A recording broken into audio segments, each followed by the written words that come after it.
Hello, everybody. Hi, everybody, and welcome to my guest bedroom and to this box office live session on key performance indicators of online ticketing. My name is Scott Hanlon. I am the Senior Vice President of Boost Products US here with the Box Office Company. And yes, I am back. Also sharing the screen with me are two people, one of whom is just as smart as me, and the other way smarter. You guys can figure it out. They are, I don't know if the screens match up. They are our Director of Client Services, Ernie McHale, joining us from Connecticut, and as well as our Chief Product Officer, Maureen Suttle, who is out in sunny California in LA. Good morning. So there's a degree of uncertainty out there for all of us. I personally can attest to that. But we're all solution focused. Otherwise, we wouldn't all be here. And at Box Office Company, through our digital marketing services, we've been all in on the online ticketing part of this solution for years. So our goal today is to learn from the experts at Box Office, as well as our panelists about the importance of online ticketing, especially in this post-COVID world. But first, I want to share a quick related story. I remember going to see a movie with my father and being very, very upset, no idea how upset I was, that this performance was sold out. And at the time, this is odd, how did we not know that this was sold out beforehand? Now, in our defense, it was Return of the Jedi, and it was 1983, and I was 7, and we hadn't yet invented online ticketing, but now we have.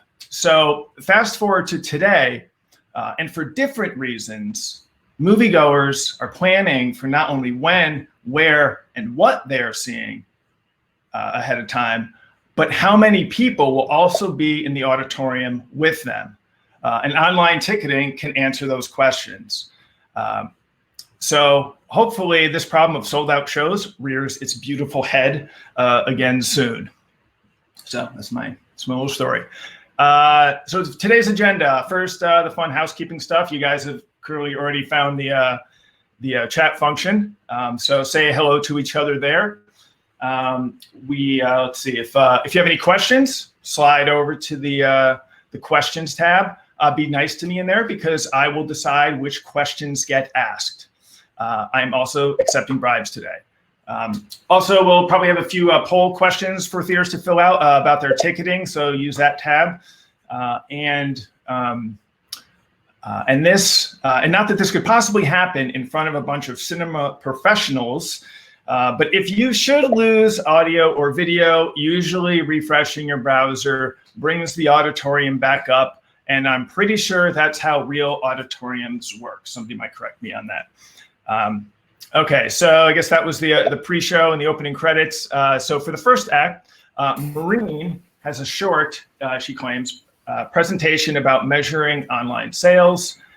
For our second act, Ernie and his, wait, not yet, Maureen, Ernie and his amazing beard will take you through an equally amazing example of what an easy online purchase should look like for your guests. And finally, for the climactic third act of this webinar, Maureen will take the stage again to talk with our panel of 3 industry veterans who we are lucky to have with us here today. Only 2 of them are smarter than me. You guys can decide. Just kidding, they all are. So the panelists today are Mark Malinowski, the Vice President of Global Marketing at Showcase Cinemas, headquartered outside of Boston. We have Ryan Wenke, the Director of Operations for the Prospector Theater, which is right down the street from the Box Office office. And it's not a cinema webinar without Texas. So from Film Frog Marketing, we welcome the President and CMO, Brandon Jones. And then during the closing credits, we'll do a Q&A. So keep those bribes coming in early and often. And with that, thank you again for joining us. And Maureen, you can now take over the screen. Thank you, Scott. Appreciate it. All right. Hello, everyone. So I'll try to keep this short indeed. The idea is just to go through some key performance indicators of online ticketing, some tips that hopefully will help you, and some things to keep in mind for the months to come, especially with the importance of COVID and the impact it's having on online ticketing. So we already went through the agenda, so I'll jump right in. Okay, so looking at the US market, we have conducted an initiative that ran from early 2018 to mid 2019, which was the goal was to get accurate data at a very large scale on consumer behaviors. So in order to do that, we interviewed online tens of thousands of people each week until we found about 2,500 per week that went to the movies in the past 7 days. So we had asked a lot of preliminary questions to make sure that they did go to the movies in the past 7 days. And we asked them after that a bunch of questions about where they bought the tickets, at what time did they arrive at the movies, et cetera, et cetera. And one of these questions was, where did they buy their tickets? So this is the answers week after week of that question. And as you can see, you have kind of peaks and valleys. Usually the peaks correspond to big movie releases, because at that time people want to make sure to have a seat, to have it in advance. It's going to be a good seat, so you're going to have a peak in online ticketing. But overall, in any case, you do see a trend going up from about 20% to about 25%. So this is over a year and a half of data, basically. So that's the trend pre-COVID. I don't yet have the trend post-COVID, at least not for the US, but I want to show you something that happened in France. So theaters in France reopened on June 22nd. The whole country reopened at that date. And what you can see is that before COVID, so if we look at 2018, 2019, early 2020, you had on average a pretty low percentage of online booking. So you were around, before COVID, about 8% on average of online ticketing in France. The week theaters reopened, so the week of June 22nd, online ticket sales represented 38% of all ticket sales. 38% from 8%. So that's a spike never seen before, right? So again, I don't have data to share about the US, unfortunately. The data in France we have because we run about 30% of the market for online ticketing as well as offline booking. So we're able to see that data. But if we extrapolate a little bit, that can give us a little idea of what may happen in the US. So just something to keep in mind. Now, we believe that online ticket sales will also spike here in the US, as they will everywhere in the world. So in this context, we wanted to share with you some of the key performance indicators that we look at and that we recommend that you do as well for your own websites, to make sure that your customers' experience on your website is as optimal as possible. So the first one of those key performance indicators is conversion rates. So I'm sure a lot of you are already familiar with this. So it's the ratio of transactions to sessions expressed as a percentage. So for example, a ratio of 1 transaction to every 10 session would be a 10% conversion rate. So basically it's how many people are going to buy a ticket that come on your website, to make it simple.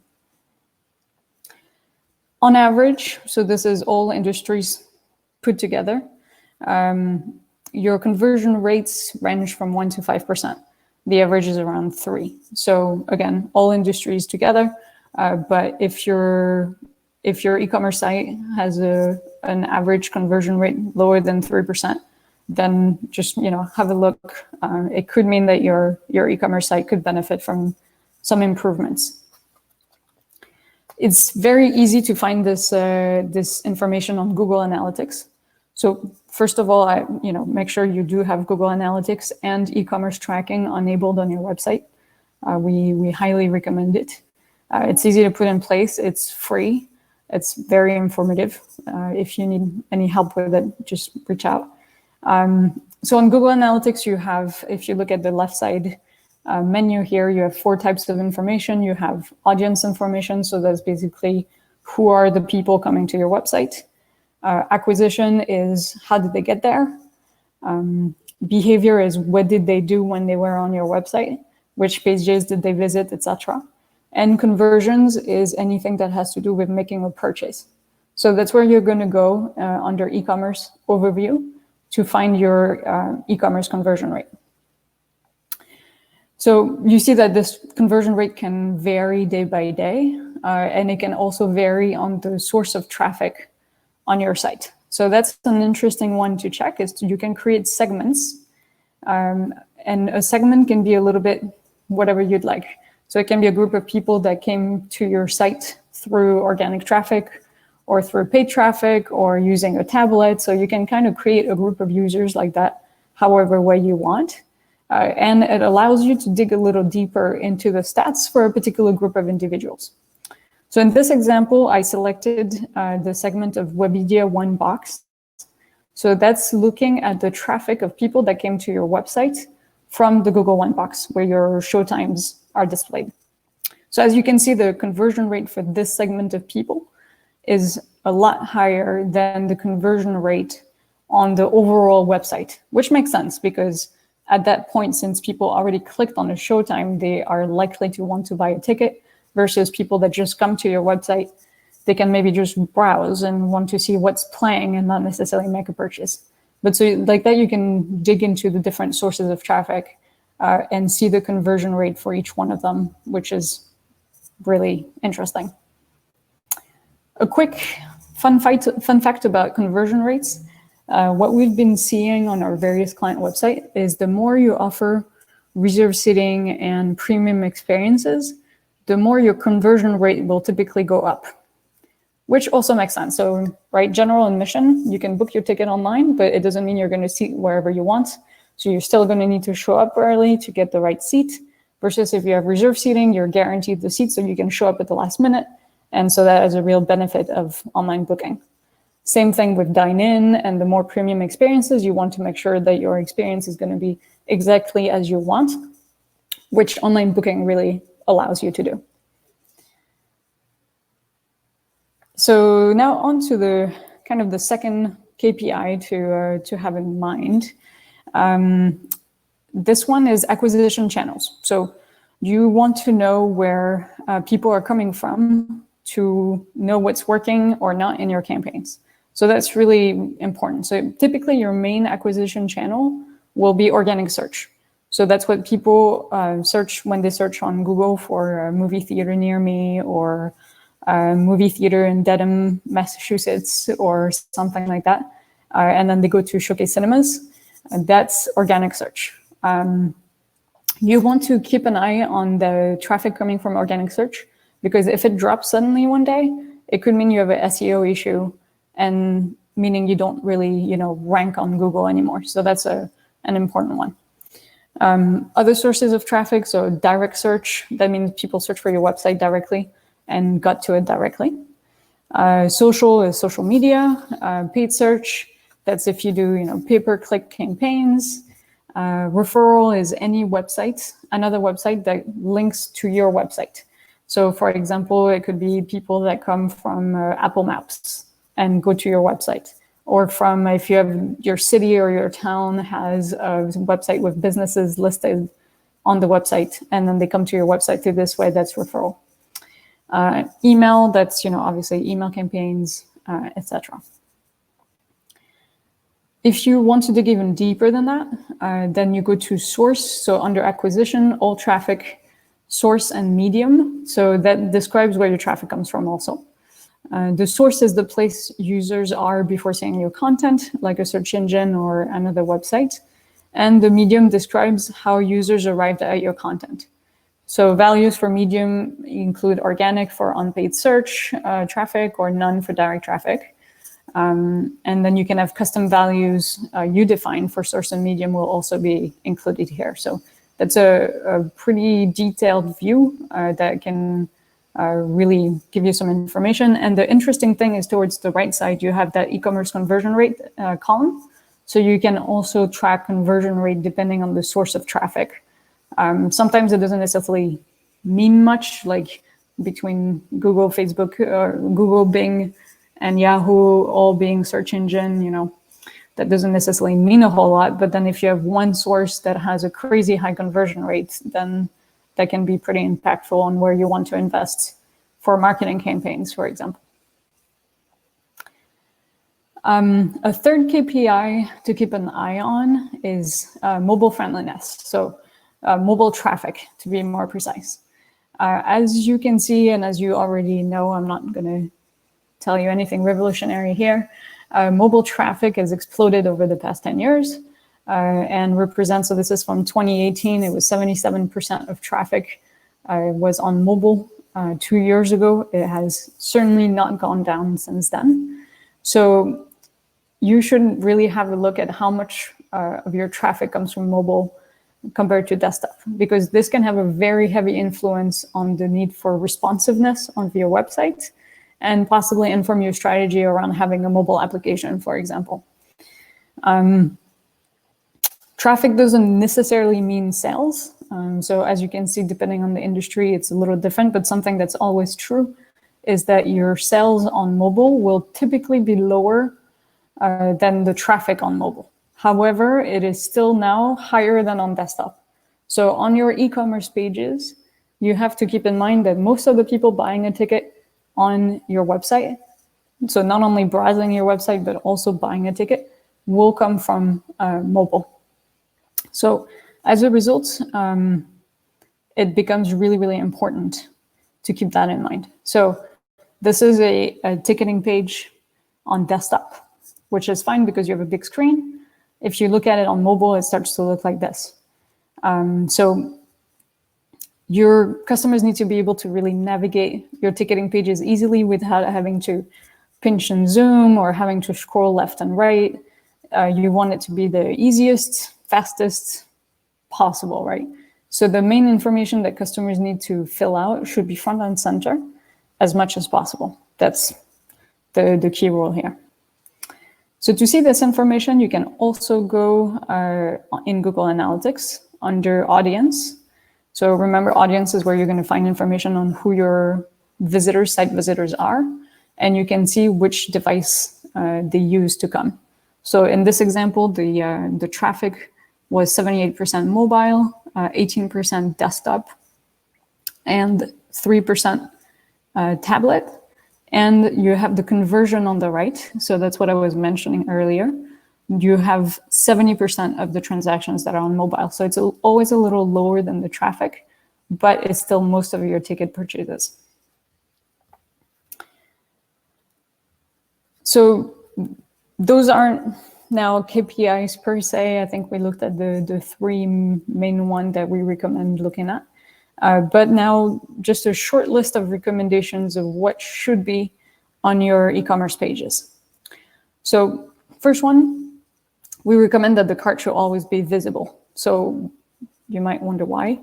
It's because people like to know at all times how much they are going to pay. And you have that, like if you look at Amazon or anything like that, they want to know how much you're going to pay. It's normal. And you want to be able to double check what's in your cart to make sure that you're not buying the wrong thing for the wrong time at the wrong place, etc. Second thing, don't crowd the page. So that's kind of what we were saying, making key elements really obvious. So that's just UX recommendation. The goal is really to limit the number of clicks and the amount of time it takes for a customer to check out. The easiest, fastest, the better. So they shouldn't have to look for where to click. They shouldn't have to dig for a mini checkbox for the terms and conditions somewhere, which I'm sure you've all experienced. Everything should be as obvious as possible. Third one is to let users check out as guests if they choose to. That's one that some people hesitate with, because you do want to get that customer information. You do want to have them as loyalty members. But I'm sure that as consumers yourselves, you've all gotten to a checkout page where you're forced to create an account and you just close the page immediately. So giving people a choice is really important for that. It could particularly deter your occasional customers.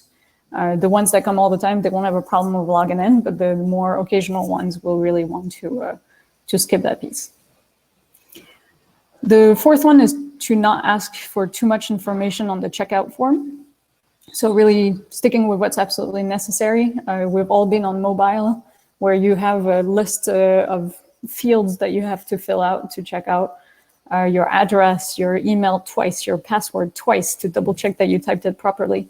And that can get really quite painful, especially on a mobile device. So making people's life easy is important. Digital wallets, that's just to help speed up the process. So it's saving your credit card information so that you don't have to retype it every time. So it's definitely also a plus for people shopping on a mobile device.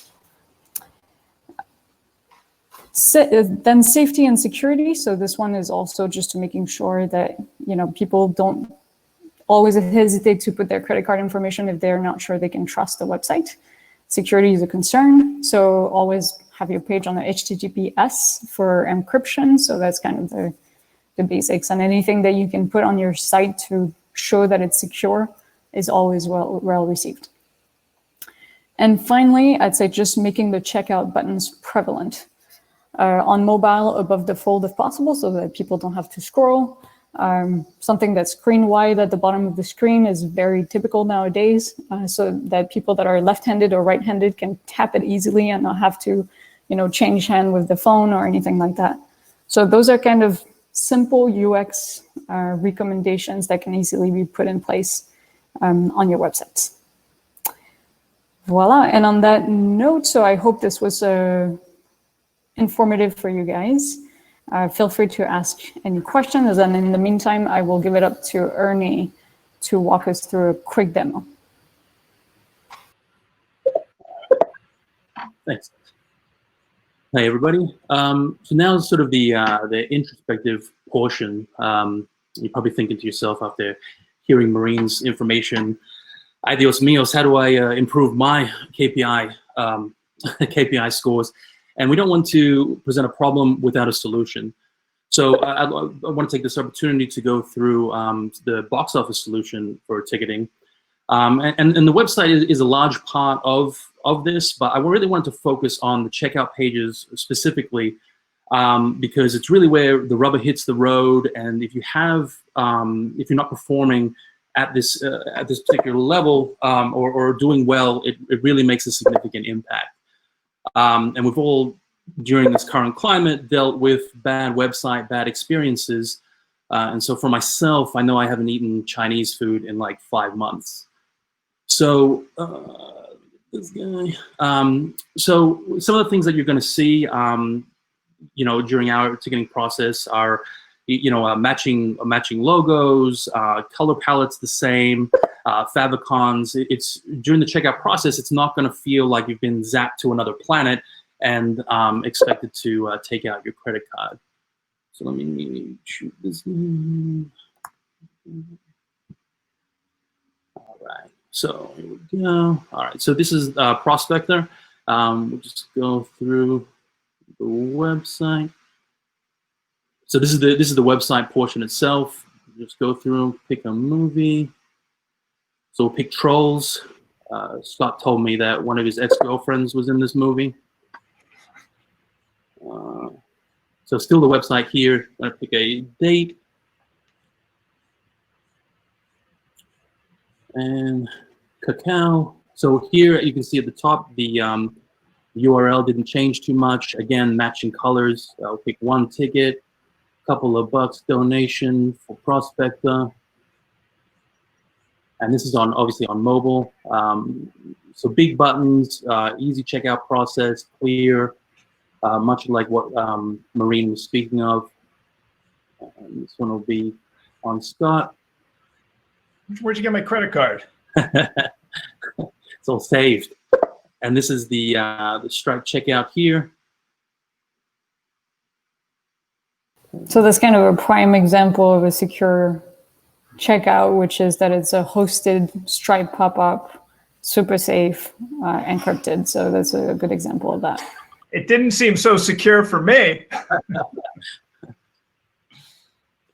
And the other thing is that it did save Scott's payment information. So as an exhibitor, you don't need to as a customer, you don't need to re-enter your credit card every time. It saves your credit card. You just have to verify it's still you and check out. So it's really a fast checkout process.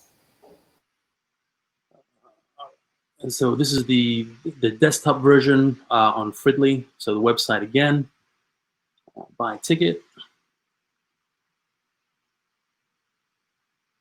So again, large buttons that necessarily matches the website with the color schemes, things like that. Again, so here's the seat map. Pick the corner for social distancing. Continue payment, and then I'll pause it right there. So essentially, the last couple of things I wanted to just sort of go through some of the other options since we weren't able to go through every single one. Obviously, we can do seat first booking. So you'll see the seat map before you see the ticket type. It's primarily POS agnostic. And as you saw with Prospector, the QR code can also be a barcode if needed. And it does come in black. Other than that, that's it for me. I'll pass it back to Scott, who we can get to some of the panelists. Yeah, I guess we're all set to invite our panelists on stage. So we can now welcome Mark, Ryan, and Brandon. Thank you, guys. Maureen, you have that button, right? Yes, she does. They can invite themselves, hopefully. If not, I'll push the invite. Let's see. Here we go. We're just missing Mark. Here's everybody. Hi, everyone. Hello. Hello. All right, Hey, guys. thanks for joining us on stage. Should we start with a quick round of introductions? Mark? Hi, I'm Mark Malinowski. I'm Vice President of Global Marketing for Showcase Cinemas. We operate cinemas in the Northeast in the US, as well as throughout the UK, and then in South America, in Brazil, in Argentina. So, good afternoon. Hello, I'm Ryan Wenke. I am the Director of Operations at the Prospector Theater. We are a 4-screen nonprofit movie theater in Ridgefield, Connecticut, with a mission of employing adults with disabilities. We've opened in 2014 and have employed over 250 prospects who we call employees, and have sold over 600,000 tickets since we opened. That's awesome, Ryan. Well done. So I am Brandon Jones. I founded Film Frog Marketing in 2019. We develop strategic marketing platforms. We operate about 250 screens in 10 states, currently half of which are open.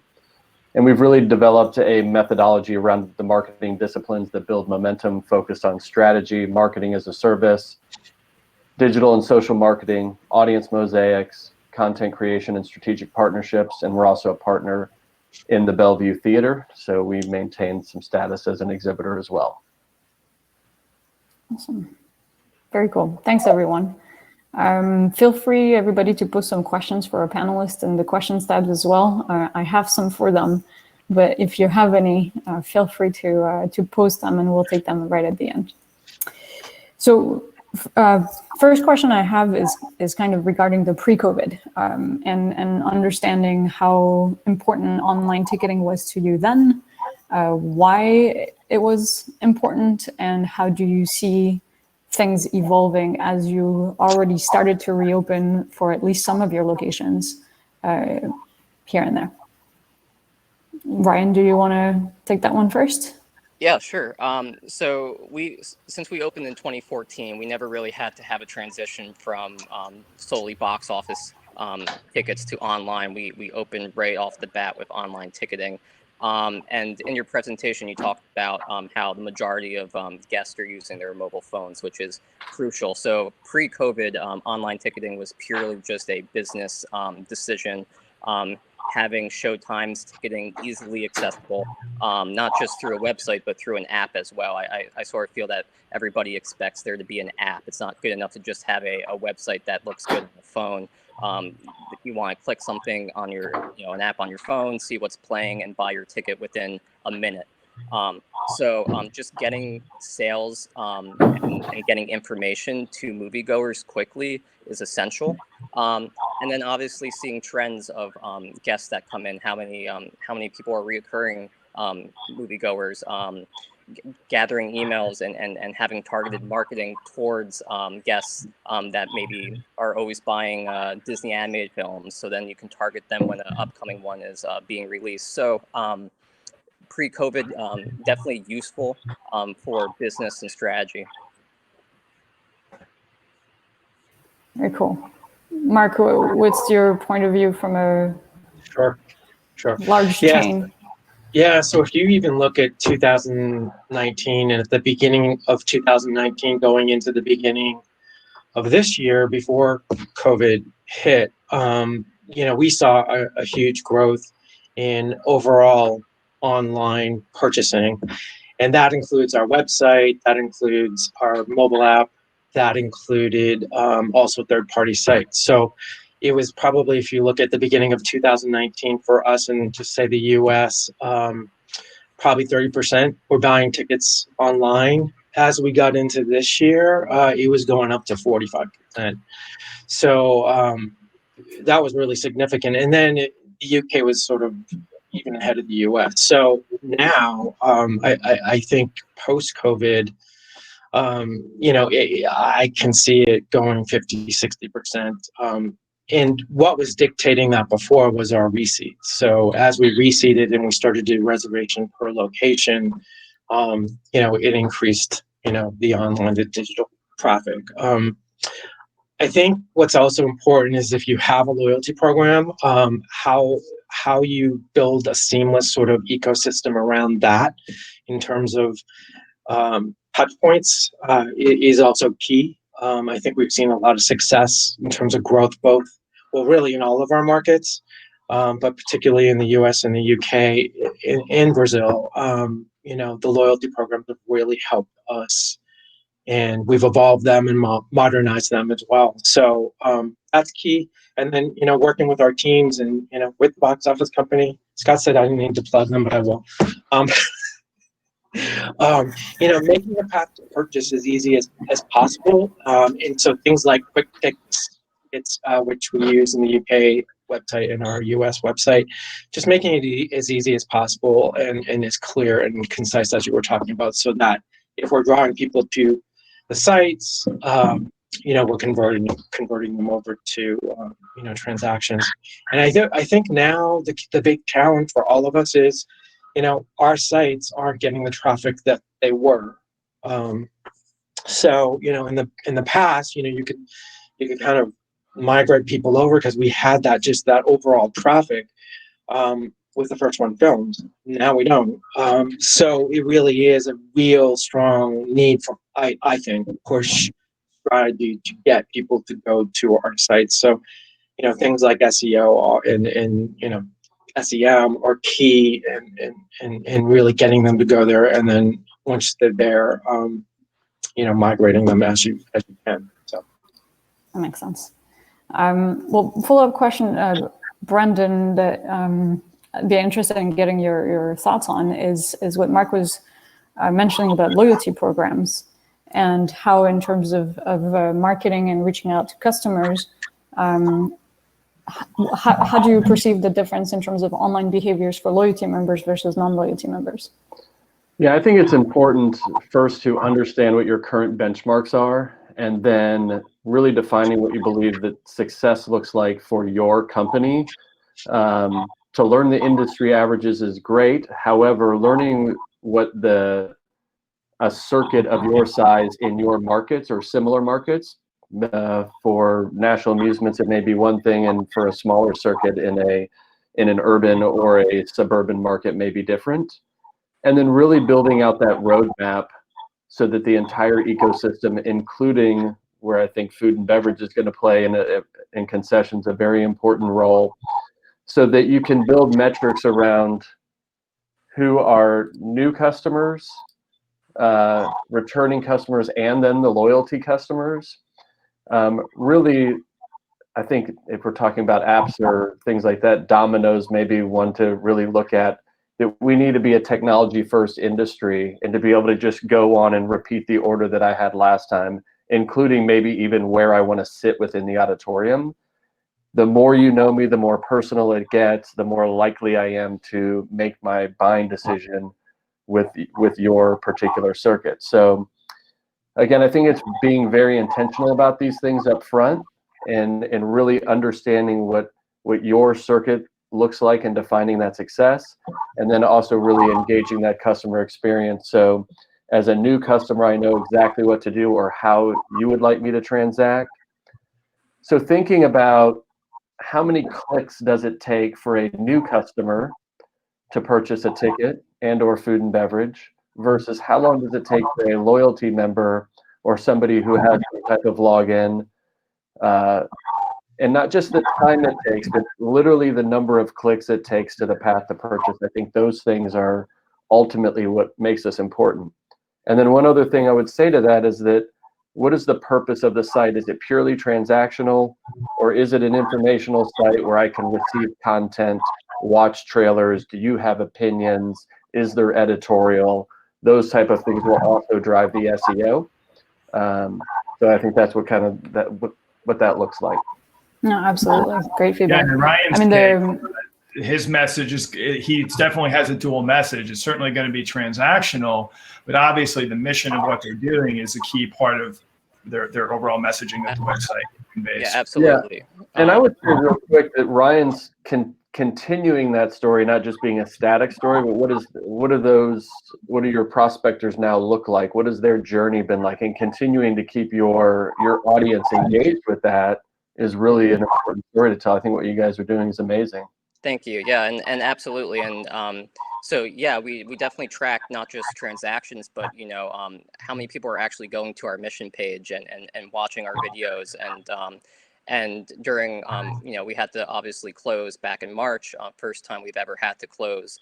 And a lot of the community was wondering what's going on. Your mission is employment, and I'm proud to say that we kept everybody on payroll and moved everything virtually. So meaningful employment continued. We did not lose any jobs because of this. But yeah, mission is important, and it's not just a transaction. We want to make sure that people are understanding that yes, we operate a movie theater, but we're so much more than that. So we want them to go on the mission page, view the videos. Thanks to Box Office, I'll plug you guys too, because you guys are great. We were able to add a donation panel to our ticketing. So just tapping $1, goes a long way. And then in turn, we can see who's donated and reach out to them and personally thank them. So it adds that personal experience. Absolutely. Thank you for that, Ryan. I mean, you guys have all mentioned some really good key performance indicators that I had absolutely not talked about in my very quick, non-exhaustive list of KPIs to keep in mind. So that's really great. Maybe number of clicks for checkout, or the importance of SEO, especially in the current COVID situation where we have less traffic coming to the websites. So as you're starting to reopen, or you have already reopened, what strategic decisions have you taken in terms of your online marketing presence and online ticketing that to kind of take that into account and continue growing as much as possible in the current circumstances? I can jump in. Yeah. I think food and beverage pre-order was mentioned, and I think that's something we had been talking about for a while. So what we ended up doing is taking it from the back burner, putting it on the front burner, and started off with a pop-up drive-in program at Patriot Place, and we used our mobile app as the pre-order device, tested it out, did it tied to the drive-ins, had curbside pickup, and as we got through that stage, now we're working together on the website to offer it. And I think it's what you're all saying. we need to have the planning options at the very first touch point for the customers. They want to know what they're going to experience, aside from all the safety protocols and all the things we're all doing. They want to have their visit planned, and they want to know that they're going to be social distance, but they also want to know what's going to happen, how it's going to happen, and that when they get to the theater, it's as frictionless and I hate to say it, but as contactless and as possible right now. So I think the food and beverage side of it, along with the seat reservation ticket reservations is going to be key for a lot of us. Because again, no surprises, we want to have it as planned as possible. Yeah, I would say from a strategic point of view that on the marketing side, this is really a great time for the exhibitors to share their story. This has been, I love the studios and I love the content they provide. They're the best content providers in the world. But this is about exhibitors right now and making sure that every exhibitor has a story to share. And that's when I've heard SEO, and I saw in the questions a comment about SEO, because there's not a big reason to spend on marketing dollars right now. So at the SEM part of it, creating content about your theater or your circuit or the mission of it is really a strategic move that I think a lot of exhibitors have not had to do because we've been so heavily reliant on studio content. And then also scoring that pie chart you showed about where the traffic comes from, scoring that is really important too. If you're looking at a KPI, where does the traffic come from? And then you can fish where the fish are biting, so to speak, and really score those and put the efforts into where you get the biggest bang for your resources and your dollar right now. I'll just, from our perspective, it's definitely been challenging because we have to balance our mission with the demands of the world right now. And so we've never had a kiosk in our lobby. We intentionally have our soda machine behind the concession stand because these are jobs. And so we have to absolutely switch to contactless and try to make things seamless, but we also don't want to take away jobs from our employees as well. We are a theater that currently has general admission, and we've talked about switching to reserved seating, but something just as a personal story on our end that online ticketing has helped with is with our reduced seat count, we're only selling 90 tickets and we're using 3 screens to do it because we're distancing everybody 6 feet apart and every other row. So what online ticketing has allowed us to do and putting all our throwbacks on sale ahead of time is we can see the party configurations ahead of time. And every showtime we have a prospect, our employee, seating individually each party. So we know, okay, we have a party of 6, we have a party of 4, here's a solo person coming, and we can seat them safely in the configuration because ahead of time we see who's coming. And so it's a matter of preparedness and safety, knowing, okay, what are we walking into today? How many people are coming to see Jaws? And how can I make sure everybody's safe within that configuration? Can I just add? I think it's really important going back to telling your story. And I think one of the decisions we made at the very beginning of all this is to use our social channels in a way that we had before, but not to the degree. We all get studio content and we push it and curate it as best we can. But we use it as a way to really talk about, real life superheroes in terms of folks out there on the front lines. We also talked a lot about or looked at things like, for example, the Final Four, March Madness didn't take place. We built a whole sort of bracket, sort of movie matchup that worked incredibly well in the US. And then we translated that over to the UK. And then we used similar programming as well in South America. So I think that was a really big thing for us. Now it's the balance of the message of, be showcase safe, our protocol and our campaign, but then also fall in love with the movies again. So there's an emotional side to this that you have to communicate. And, I think it's really key. So in the UK, we have now 14 cinemas open out of our 20 plus throughout the country, opening a few more this weekend in Scotland. We're doing well. I mean, with repertory product, we're making it as exciting as it possibly can be. And I think we're doing, a good job to get people back. We opened our Warwick, Rhode Island location 2 weeks ago. I was there all day, seeing folks come back. They were so appreciative of the fact that we did open, and our employees did an amazing job. They've all gone through great training, and they were thrilled to be back. People came out of movies and bought tickets for others. People want to come back. I think they need to feel safe. They need to know the protocols are there. But we have to communicate the emotional side of this, because we have to remind them. I mean, some people can't wait to get out of this open. For sure. I think we're all there by now. Yeah, right. Maybe a last question before we open up to the audience. Some bouncing off of some of the things that have been said. So, Mark, you mentioned going from about 30% online booking pre-COVID to possibly as like 45 recently, and possibly as high as 60, 70%. And Ryan, you started mentioning how with COVID, you're changing already the operations of your theater a little bit.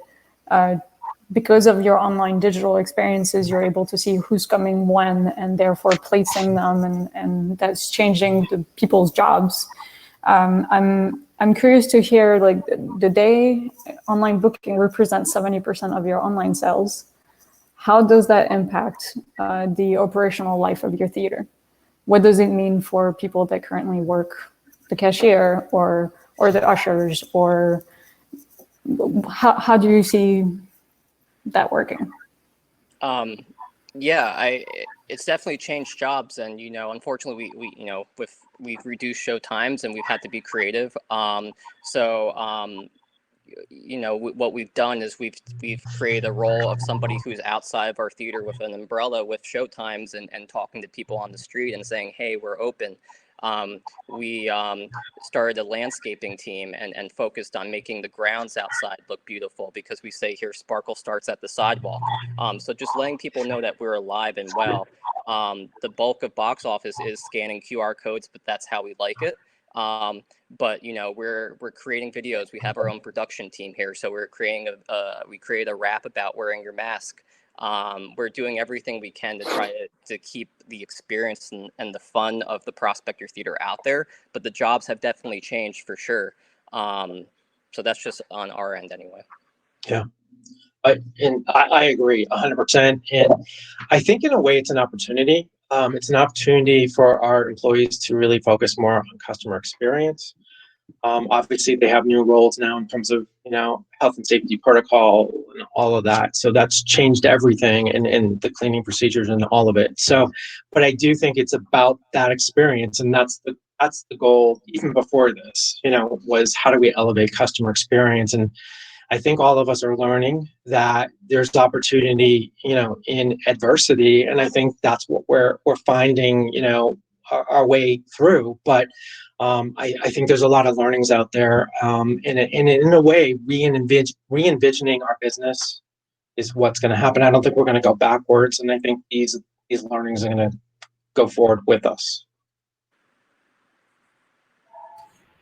Brendan, any feedback on that piece? You have years of experience with Studio Movie Grill. How do you think? I think with the online ecosystem, it allows the operations team to be prepared. So if right now the attendance is lower than we've traditionally had it in the summer. However, it lets when money is so important to the owners and the operators of theaters, to know that we have X number of people to plan for on a Friday, Saturday, or a drive-in night now. I think that's really important. So the more we can drive traffic online, I think the better prepared both we can be financially in the financial suite, and then on the operation side as well. I think the prep is key. The one other thing I would say is you had talked about it earlier about we had done so much marketing before, and in the pre-COVID world, every theater was building an online footprint, and now it is more important now to continue your communication efforts via email, via social, via digital, because the way the platforms operate in the background there's an algorithm and you are losing a quality score from Google and Facebook and Instagram, that if you don't communicate, it's going to cost you so much more money to re-emerge on the top. So I can't stress enough how important it is. That's why we're creating free assets for small and independent exhibitors. And I know that you guys are doing that through Movies Together as well. So don't just go quiet. Continue to send an email about what the experience is going to be like, what's happening in the industry. Communicate with your customers, because all these other businesses are going to come in on top of you, and you're going to, I mean, the algorithm with Facebook is only 10% on a good day right now, that organic traffic. So you're going to have to buy the rest. And the more you lose that traffic, the harder it's going to be to create that emotional experience. And Mark, you wrote a great piece on LinkedIn a few months back that I think got a lot of traffic and continues to be really important about the emotional impact of going to the movies. So I think that's the important takeaway in this time for myself and my clients. Awesome. Thank you very much. I'll pass it on to Scott for the questions. All right, so I just finished counting up all the bribes. Mark, as one of the larger circuits, you've kind of already addressed this particular question about F&B offerings as part of the online ticket transaction. So Brandon and Ryan, Brandon, with the theaters, cinemas that you're working for or working with, are you seeing that become a priority for them? I know initially a lot of theaters went to curbside. But are your theaters or your clients moving towards online concessions? And certainly, Ryan, I'll be curious to see how the prospector is handling that. Absolutely. I think it's a priority for each of our clients and whoever their providers are in their technology. This has got to be a technology first. I think we also need to be having and conversations. So yes, indoor theaters are open, and curbside's open, and drive-ins are open. It's a new puzzle. It's a new world that we've got to reinvent. So the online ecosystem, what your website is designed to do is to create that experience, and having that all very simple for the guest to understand is a bigger priority now than ever. And especially with this contact list, I mean, quite frankly, I think the best customer experience is going to Starbucks. I don't have to talk to a single person. I walk in, I grab my coffee, and I go, and I think, wow, that was awesome. Brandon, I'm sure the feeling is mutual from them. Right. But somehow they know my name when I walk in, right? It's and that's the only thing I get. So again, I think there are some cases out there, Chick-fil-A, Domino's, Starbucks, who really have nailed this during COVID, and to bring that into the theater experience, I think is going to be wildly important moving forward. Yeah. It's something that we thought about. Again, we always try to operate in the lens of how can we do that in a way that it's done correctly, and we're training staff with disabilities on doing everything properly. So you can't do it currently. You can't order concessions. And my questions would be, when I talk to my team, is okay, how do we make sure that we're fulfilling these orders accurately, where are they being kept, where are they being delivered? It's a bit more complicated on our end, because the training that's involved in doing that is substantial. And I think maybe there is, from guests that have come to our theater, we haven't actually heard a lot of people asking to purchase them through ticketing. Most people just ask for specific offerings. Oh, I wish you had this. I wish you had that. We haven't heard too many people, at least in our community, ask for it through the online process. But I think now there's something, for a small theater like ours, and we're not operating 20 locations, there's something reassuring that customers seeing an employee wearing a mask with gloves, getting fresh popcorn from the popcorn machine, that the straws are behind the plexiglass, the butter machine is behind the plexiglass. So I think there is that reassuring element for our community anyway, that everything is being done safely, and we're not just having a row of popcorn for various people coming in and out, picking it up or having it outside or whatnot. Yeah, and I think that's kind of to Brandon's earlier point, that know your cinema, know your audience. It's not going to be for everybody. just because Ernie's going to be out there trying to sell you food and beverage in your ticketing process doesn't mean you need to have it. So that's a great point, Ryan, that it might not be a fit today for your audience. But if it is, call me. All right. So one question was about the conversion rates for different types of premium experiences. So Maureen, you had that slide, general admission, converted here, dine-in was up here. Mark, you've got a few locations in each one of those segments. Do you see a difference between your online sales from your lower end theaters? No offense to your deluxe locations. And what are the differences specifically in those locations? You can brag about your fun auditoriums.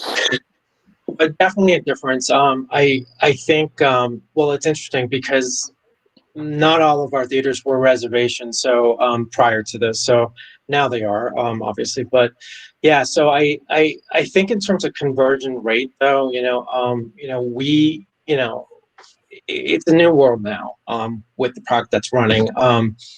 But when we were back in the days of first run films and during peak seasons, we definitely, saw a difference, obviously, with our conversion rates. But again, I think it's how easy do you make it to purchase a ticket? And I think working through our website, we relaunched our sites in the US and the UK within the last 2-3 years. And we saw a big dramatic change. And I think it's because in the past, we were making it really hard to buy a ticket. So obviously, it is about doing all that work. And it's also about, and I think this is really key, is not just when you relaunch a site or rebuild a site, sit there and rest on that. I think you have to work on that site every single day and every single week, and you need to make it better. So, and that goes even into everything from accessibility. We work with Site Improve for that. And so it was really looking at every aspect of it and continuing to work on it. It's a moving target and it evolves, and it has to. So I know that sounds hard because you want to sort of build a site and say here it is, but from our standpoint, it hasn't worked like that, and that's helped our conversion rates.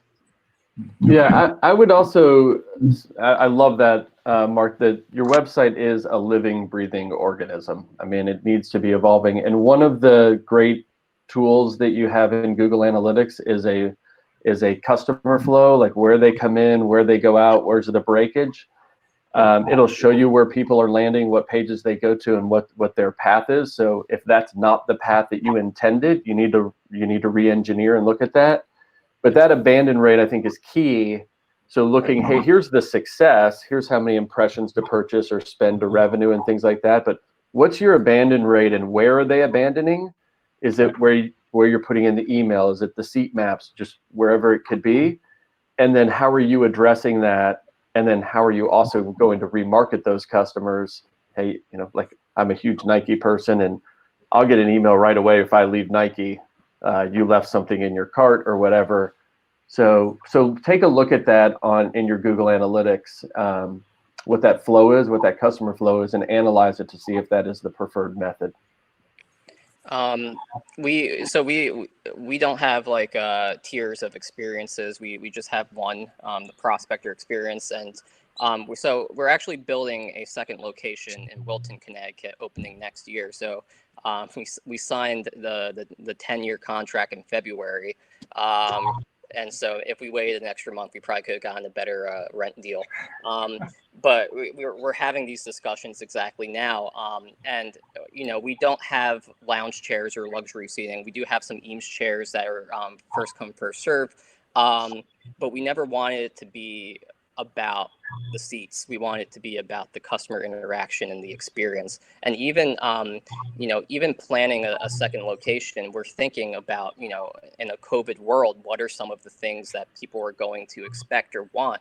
And an interesting topic was brought up that, are people going to enjoy lounge chairs because is that going to come across as potentially dirtier than a regular seat because you have crumbs in the nooks and crannies of these cushions and people are lying back and maybe sleep, so these are all things that we're thinking about. But for us, we haven't noticed anybody saying, oh, you don't have reserved seating, you don't have lounge chairs, we're not going to come to your theater.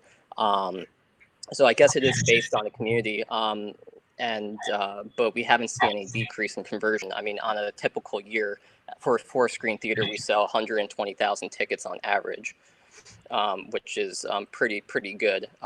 So I think it's all about the experience and less about the recliner. Well, that's why we're all in this business. So it's all about the story and about the experience. So, so we are at 1 hour. So I think we're going to have to wrap this up. Apologize to any questions that didn't get answered. We'll do our best to follow up with you individually to answer your questions. So hopefully this was a educational process for all of us. I certainly learned a number of things.